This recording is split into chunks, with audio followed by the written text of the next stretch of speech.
തൊട്ടാലൊക്കെ ഭയങ്കര പേടിയാ. ബഹുമാനപ്പെട്ട ഉമർ അൽ ഫാറൂഖ് റളിയല്ലാഹു തആല അൻഹു ഇങ്ങനെ സ്ത്രീകളെ കയർത്ത് സംസാരിക്കുന്നത് കണ്ടുകൊണ്ട് ഇലാ ഹദറത്ത് റസൂലില്ലാഹ്, അല്ലാഹുവിന്റെ റസൂലിന്റെ ഹദറത്തിലേക്ക് വന്നിട്ട് പറയുകയാണ്, യാ റസൂലല്ലാഹ് വഇർനൻ നിസാഉ അലാ അസ്വാജിഹിൻ, നബിയേ തങ്ങളുടെ ഭർത്താക്കന്മാരുടെ മേൽ തങ്ങളുടെ ഭാര്യമാര് കയർത്ത് സംസാരിക്കുന്നു നബിയേ, അതുകൊണ്ട് ഞങ്ങൾക്ക് അവരെ അടിക്കാൻ അനുവാദം നൽകണം യാ റസൂലല്ലാഹ്. ഫറഖസ റസൂലുള്ളാഹി സ്വല്ലല്ലാഹു അലൈഹി വസല്ലം ബിളർബിഹിന്ന, സ്ത്രീകളെ അടിക്കാൻ അല്ലാഹു റസൂൽ അനുവാദം നൽകി. പക്ഷേ അടിയങ്ങ് കൂടിപ്പോയി, ഗതിയില്ലാത്തടിയായി പോയി. ഒരു ദിവസം റസൂലുള്ളാഹി സ്വല്ലല്ലാഹു അലൈഹി വസല്ലം തങ്ങൾ മദീനയുടെ വീട്ടിൽ നിന്ന് പുറത്തേക്ക് പോയ സമയം പാതിരാ സമയത്ത് തിരിച്ചു വരുമ്പോൾ ലഖദ് താഫ ബിആലി ബൈത്ത് റസൂലില്ലാഹി സ്വല്ലല്ലാഹു അലൈഹി വസല്ലം നിസാഉൻ കസീറുൻ യഷ്കൂന അസ്വാജഹുൻ. ബഹുമാനപ്പെട്ട ആയിഷ ബീവി മാത്രമാണ് വീട്ടിലുള്ളത്. റസൂലുള്ളാഹി സ്വല്ലല്ലാഹു അലൈഹി വസല്ലം തങ്ങൾ പുറത്തേക്ക് പോയി. മടങ്ങി വന്നപ്പോൾ റസൂലുള്ളാഹിന്റെ വീടിന്റെ ഉമ്മറപ്പടി മുഴുവനും സ്ത്രീകളാൽ വലയം ചെയ്യപ്പെട്ടിരിക്കുകയാണ്. ബഹുമാനപ്പെട്ട പ്രവാചകൻ ആയിഷ ബീവിയോട് ചോദിച്ചു, എന്തേ ആയിഷ ഈ സ്ത്രീകളെല്ലാം ഈ പാതിരാത്രി എന്റെ വീടിനെ വലയം ചെയ്തിരിക്കുന്നത്? ബഹുമാനപ്പെട്ട ആയിഷ റളിയല്ലാഹു അൻഹ പറയുകയാണ്, യാ റസൂലല്ലാഹ്, ഇവരുടെ ഭർത്താക്കന്മാർ ഇവരെ അടിക്കുന്നു എന്ന പരാതി പറഞ്ഞുകൊണ്ട് ഈ പാതിരാ സമയത്ത് അങ്ങയുടെ വീടിനെ വലയം ചെയ്തിരിക്കുന്നത്. അല്ലാഹുവിന്റെ റസൂൽ പറയുകയാണ്, പരസ്യമായി പ്രഖ്യാപിച്ചു, ഏ ഹിജാസിന്റെ ഉടമകളെ, ഹിജാസിന്റെ മക്കളെ, ലോകത്തെ മുസ്ലിം സഹോദരാ, നിങ്ങളാരും നിങ്ങളുടെ ഭാര്യമാരെ അടിക്കല്ലേ. അങ്ങനെ അടിക്കുന്നവൻ ലൈസ ഉലൈക ബിഖിയാരിഹിം, അവരിൽ നല്ലവരെയല്ല, അവർ നികൃഷ്ടരാണ്, നെറികെട്ടവരാണ്. അതുകൊണ്ട് നിങ്ങളുടെ ഭാര്യമാരെ നിങ്ങളാരും അടിക്കല്ലേ എന്ന് ആരംഭപ്പൂവായ മുത്ത് മുഹമ്മദ് മുസ്തഫ സല്ലല്ലാഹു അലൈഹി വസല്ലം അല്ലാഹുവിന്റെ റസൂൽ പറഞ്ഞു കൊടുത്തു, നിങ്ങൾ ആരും അടിക്കല്ല കേട്ടോ, നിങ്ങൾ ആരും അടിക്കല്ലേ.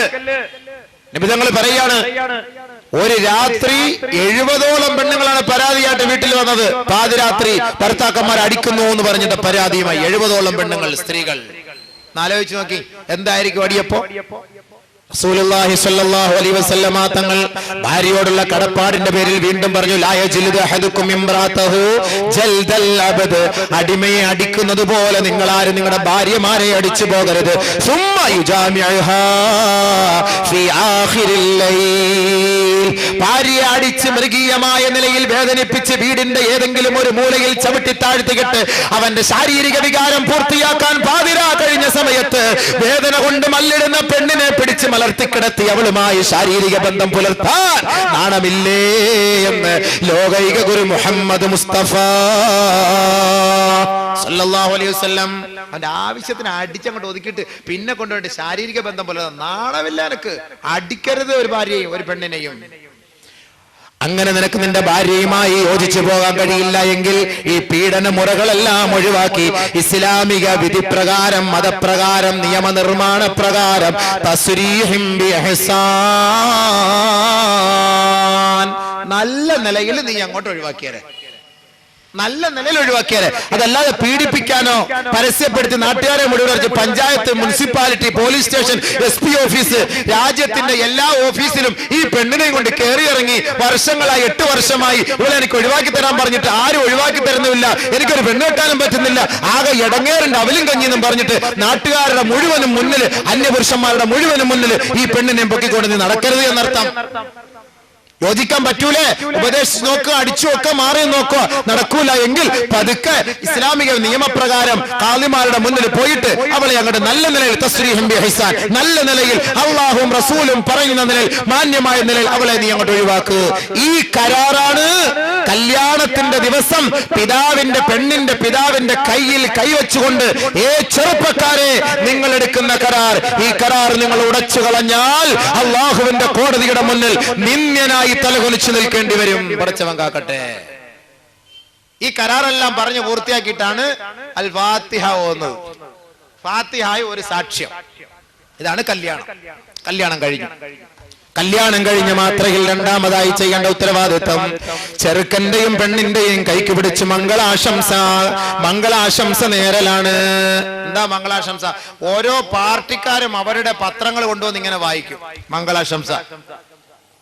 അത് കുറെ സാഹിത്യ വാക്കുകളൊക്കെ ചേർത്തുകൊണ്ട് മംഗളാശംസകൾ നേരുന്നു. ഇല്ല, ഒരു പെണ്ണിന്റെ കൈക്ക് പിടിച്ച് പെണ്ണുങ്ങൾ പറയട്ടെ, അയ്യുഹസ്സൗജാൻ ബാറകല്ലാഹു ലകുമാ വബാറക അലൈകുമാ വജമഅ ബൈനകുമാ ഫീ ഖൈരിൻ വആഫിയ. നവവരന്റെ കൈക്ക് പിടിച്ച് സുഹൃത്തുക്കൾ പറയട്ടെ, കല്യാണത്തിന് വന്ന സഹോദരങ്ങൾ പറയട്ടെ, അയ്യുഹസ്സൗജാൻ ബാറകല്ലാഹു ലകുമാ വബാറക അലൈകുമാ വജമഅ ബൈനകുമാ ഫീ ഖൈരിൻ വആഫിയ. അതാണ് ഉസ്താദുമാർ ഫാത്തിഹ ഓതി ദുആ ചെയ്യുമ്പോൾ 3 പ്രാവശ്യം പറയുന്നത്, അയ്യുഹസ്സൗജാൻ, ഓ നവവധൂവരനേ, ബാറകല്ലാഹു ലകുമാ, നിങ്ങൾക്ക് രണ്ടുപേർക്കും അല്ലാഹു ബർക്കത്ത് ചെയ്യട്ടെ, അനുഗ്രഹം ചൊരിയട്ടെ. വബാറക അലൈകുമാ, നിങ്ങളുടെ ജീവിതത്തിലും അല്ലാഹു അനുഗ്രഹം ചൊരിയട്ടെ. വജമഅ ബൈനകുമാ ഫീ ഖൈരിൻ വആഫിയ, സന്തോഷകരമായ ജീവിതം നയിക്കാൻ അല്ലാഹു നിങ്ങൾക്ക് രണ്ടുപേർക്കും തുണ നൽകട്ടെ, തൗഫീഖ് നൽകട്ടെ. വജമഅ ബൈനകുമാ ഫീ ഖൈരിൻ വആഫിയ, അതാ പറഞ്ഞത്. ഇതാണ് മംഗളാശംസ. എല്ലാവരുടെ കൈക്ക് പിടിച്ചും പറയണം. ഇത് ചെറുക്കന്മാരുടെ കൈക്ക് പിടിച്ച് കല്യാണത്തിൽ പങ്കെടുക്കുന്ന ഒരാള് പോലും പറയും നമ്മൾ കണ്ടില്ല. പിന്നെ പറയും കൈ കൊടുത്തിട്ട്, ഹായ് ഹായ് അളിയ, അങ്ങനെ ഉണ്ട്. ഇതല്ലേ പറയുള്ളൂ, കൈക്ക് പിടിക്കുക. പെണ്ണോ ആ സമയത്ത് അല്ലാ, പെണ്ണ് അവിടെ ഇരുന്നോണ്ട് കൺമശ ഇവിടെ പന്നിക്കാട്ട മുള ഇവിടെ ഇത്തിരി വിട്ടുപോയല്ലോ പന്നിക്കാട്ട, ഇത് ഇങ്ങോട്ട് ഇവിടെ കഷ്ടപ്പെട്ട് ദുആ ചെയ്യാ ഇവക്കും ഇവനും വേണ്ടിട്ട്. ഇപ്പൊ ഇവനൊരു കൂസലില്ലാതെ ഈ കൈയൊക്കെ ഇങ്ങനെ തൊടയുടെ മുകളിലോട്ട് വെച്ചിട്ട് കിടക്കുന്ന പറഞ്ഞ് ഞാൻ ആട്ടിക്കൊണ്ടിരിക്കില്ല. ഉത്തരവാദിത്തം വേണ്ടേ? ആമീൻ പിടിക്കുമ്പോ നിനക്ക് വേണ്ടിയാ ഇത്രയും പേര് ആമീൻ പിടിക്കുന്നത്, ആമീൻ പറയുന്നത്, നിനക്ക് വേണ്ടി ദുആ ചെയ്യുന്നു. എന്താണ്? ഇന്നലെ വരെ നീ ഏതോ കാടൻ ജീവിതം നയിച്ച് ഇന്ന് നീ ഒരു ഇസ്ലാമിക ജീവിതം നയിക്കാൻ വേണ്ടി കാലെടുത്ത് വെച്ചു. അങ്ങനെ നീ ഒരു ഭാര്യയും ഭർത്താവുമായി കഴിഞ്ഞു. നിങ്ങൾ രണ്ടുപേരുടെയും ജീവിതത്തിൽ എല്ലാവിധ ഖൈറും ബർക്കാത്തുകളും അല്ലാഹു ചൊരിഞ്ഞു തരുന്നതിന് വേണ്ടി ഞങ്ങൾ ഇത്രയും പേരെ സാക്ഷ്യപ്പെടുത്തി നിനക്ക് വേണ്ടി പ്രാർത്ഥിക്കുമ്പോ നീ കുറച്ച് കൈകളൊക്കെ ഉയർത്തി ഭവ്യതയോടുകൂടി അല്ലാഹുവിന്റെ മുന്നിൽ നെറ്റിയൊക്കെ ഒന്ന് കുനിച്ചുകൊണ്ട് നീ കരഞ്ഞുകൊണ്ട് ആമീൻ പറ. നിങ്ങളൊന്ന് ശ്രദ്ധിച്ചു നോക്കി. നിങ്ങൾ കല്യാണ വീട്ടിൽ പോകുമ്പോ ഈ ചെറുക്കന്റെ കൈ ആമീൻ എവിടെ കൈ ഇരിക്കുന്നത് ഇനിയെങ്കിലും നോക്കോ. ആർക്ക് വേണ്ടിയാ ദുആ ചെയ്യുന്നത്? നമുക്ക് വേണ്ടിയാ. ചങ്ങാതി നിനക്ക് വേണ്ടിയാ ദുആ ചെയ്യുന്നത്. നീ ഒന്ന് കാര്യമായിട്ട് ആമീൻ പറ. നീ കാര്യമായിട്ട് ആമീൻ പറയാതെ ഞങ്ങൾ മാത്രം പറഞ്ഞിട്ട് എന്താ കാര്യം? നീ കാര്യമായി ആമീൻ പറയാത്തത് കൊണ്ടാണ് കല്യാണം കഴിഞ്ഞ് 5-6 ദിവസം കഴിഞ്ഞിടം മുതൽ അടിയും വെള്ളപ്പൊക്കവും തുടങ്ങുന്നത്. കാര്യത്തിന് തുടക്കം അവിടെ നിന്നാണ്. കാരണം ബർക്കത്ത് കിട്ടിയില്ല, ഖൈറായ നിലയിൽ അള്ളാഹു നിങ്ങളെ ഒരുമിപ്പിച്ചിട്ടില്ല. നീ ആമീൻ പറയാത്ത കൊണ്ടാണ്. അതുകൊണ്ട് ആത്മാർത്ഥമായി ആമീൻ പറ. കൈകൾ ഉയർത്തി പിടിച്ച് പടച്ചവനെ, തെറ്റായി പോയല്ലോ, ഞാൻ കഴിഞ്ഞ ജീവിതങ്ങൾ ചെയ്ത തെറ്റുകൾ എല്ലാം നീ മാപ്പാക്കി ഈ ഒരു നല്ല കുടുംബ ജീവിതം, അള്ളാഹുവെ ഭാസുരമായ ജീവിതം നിനക്ക് തൃപ്തിപ്പെട്ട നിലയിൽ അത് നടത്തി മുന്നോട്ട് കൊണ്ടുപോകാൻ തൗഫീഖ് തരാൻ വേണ്ടി ആത്മാർത്ഥമായി ഒരു തുള്ളി കണ്ണുനീര് വീഴട്ടെ നിന്റെ കൈകളിലേക്ക്. അൽഹംദുലില്ലാ, ആ കുടുംബ ജീവിതം അള്ളാഹു ബർക്കത്തിലാക്കും. കല്യാണം കഴിഞ്ഞ ഉടനെ പെണ്ണെ, ചെറുക്ക, നിനക്കൊരു ഉത്തരവാദിത്തമുണ്ട്. ഈ ദുആ ചെയ്തതിന് ശേഷം, മംഗളാശംസ കഴിഞ്ഞതിന് ശേഷം ആദ്യ രാത്രിയായി മണിയറയിലേക്ക് കാലെടുത്ത് വെക്കുമ്പോ 2 റക്അത്ത് നീ ഒന്ന് സുന്നത്ത് നമസ്കരിക്കണേ. കൂടുതലൊന്നും വേണ്ട, 20 റക്അത്ത് തറാവീഹ് നമസ്കരിക്കാൻ നിൽക്കണ്ട, സമയമില്ലല്ലോ. എത്രയോ ദിവസം കൊണ്ട് 5ാം ക്ലാസ് മുതൽ പെണ്ണിനെ നോട്ടം വിട്ട് 10ാം ക്ലാസ് വരെ അഡ്ജസ്റ്റ് ചെയ്ത് കൊണ്ടുവന്ന് 12 വരെ നോട്ടം വിട്ട് 15ന്റെ അന്ന് കെട്ടിച്ചും തന്ന് ഇനി ഇവിടെ നിന്ന് 20 റക്അത്ത് ഇവിടെ നിസ്കരിക്കണം എന്ന് പറഞ്ഞ് നടക്കുന്ന കാര്യമൊന്നും അല്ല. അത് ഇത്ര നാട് കൊണ്ട് നമ്മൾ ഓടിച്ചിട്ട് പിടിച്ച കല്യാണമായത്. ബഹുമാനമുള്ള സഹോദര, 2 റക്അത്ത് സുന്നത്ത് നമസ്കരിച്ചുകൊണ്ട് നിങ്ങളുടെ ദാമ്പത്യ ജീവിതം അള്ളാന്റെ തൃപ്തിയിലേക്ക് കൊണ്ടുവരാനും നിങ്ങളുടെ ബന്ധപ്പെടലിലൂടെ നിങ്ങൾക്ക് നൽകുന്ന സന്താനങ്ങൾ അള്ളാഹുവിന് ഇഷ്ടപ്പെട്ട സന്താനമായി മാറുവാനും നിങ്ങൾ ആത്മാർത്ഥമായി പ്രാർത്ഥിക്കണം. ബഹുമാനപ്പെട്ട അലി റളിയല്ലാഹു അൻഹുവിന്റെ ഒരു ചെറിയ സംഭവം. ഫാത്തിമ ബീവി മണിയറയിലിരുന്ന് പൊട്ടി കരയുമ്പോൾ ഫാത്തിമ ബീവിയുടെ അരികത്തേക്ക് പോയിക്കൊണ്ട് റസൂലുള്ളാഹിന്റെ മരുമോൻ അലി റളിയല്ലാഹു അൻഹു പറയുകയാണ്, ഫാത്തിമ, എന്തേ ഫാത്തിമ നീ കരയുന്നത്? തറകാ ഫിറാശഹുമാ വഖാമാ ഫിദ്ദുജാ യതലദാനി ബി തഅതിർ റഹ്മാനി. ഫാത്തിമ ബീവി പൊട്ടിക്കരഞ്ഞപ്പോ അലി റളിയല്ലാഹു അൻഹു ചോദിച്ചു പോയി, ഫാത്തിമ നിന്റെ കരച്ചിൽ എന്തിനാണ് ഫാത്തിമ എന്ന് ചോദിച്ചപ്പോൾ അലി റളിയല്ലാഹു അൻഹുവിന്റെ മുഖത്ത് നോക്കിയിട്ട് പറഞ്ഞു, അല്ലയോ മഹാനവറുകളെ, ഏതൊരു ചെറുപ്പക്കാരന്റെയും അഭിലാഷമാണ്, ആഗ്രഹമാണ് അവന്റെ വിവാഹ ദിവസം ആദ്യ രാത്രി പങ്കിടുക എന്നുള്ളത്.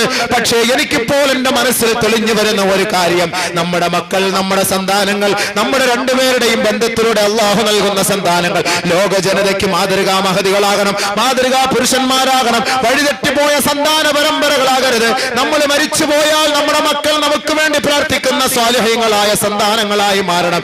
മഹാനവറുകളെ, ഇന്ന് നമ്മൾ രണ്ടുപേരും ഒരു പന്തലിന്റെ കീഴിലാണ്, ഒരു കുടക്കീഴിലാണ്, ഒരു മണിയറയിലാണ്, ഒരു പുതപ്പിന്റെ കീഴിലാണ്. നാളെ ഈ ഫാത്തിമ ഒറ്റപ്പെട്ട ഒരു കുഴിക്കകത്ത് പോയി കിടക്കേണ്ടി വരും. നാളെ എന്റെ ഭ്രാന്തനായ എന്റെ ഭർത്താവായ അങ്ങും ഒറ്റപ്പെട്ട ഒരു കബറിനകത്ത് പോയി കിടക്കേണ്ടി വരും. മഹാനവറുകളെ, ആ ഒറ്റപ്പെട്ട ജീവിതത്തിലും അള്ളാഹു നമ്മുടെ രണ്ടുപേരുടെയും ആത്മാവിനെ സംഗമിപ്പിക്കുവാൻ, സമ്മേളിപ്പിക്കുവാൻ, സന്തോഷിപ്പിക്കുവാൻ ഈ ആദ്യ രാത്രിയുടെ പ്രാർത്ഥന അള്ളാഹു സ്വീകരിക്കും. അതുകൊണ്ട് നിങ്ങളൊരു കാര്യം ചെയ്യണം. ഇന്നത്തെ രാത്രി ഒന്ന് മാറ്റിവെച്ചുകൊണ്ട്, ഉറക്കം മാറ്റിവെച്ച്, കുസൃതികൾ മാറ്റിവെച്ച്, രഹസ്യങ്ങൾ പരസ്യങ്ങളെല്ലാം മാറ്റിവെച്ചുകൊണ്ട് പടച്ച തമ്പുരാന്റെ മുന്നിൽ 2 റക്അത്ത് നമസ്കരിക്കാൻ നിങ്ങൾ അനുവാദം തരുമോ ഇല്ലയോ എന്ന ശങ്ക എനിക്ക് വന്നുപോയി. അതാണ് ഞാൻ കരഞ്ഞു പോയത് മഹാനവറുകളെ. അത്രയുള്ളോ? പ്രശ്നമില്ല, ഒഴിവാക്കാം.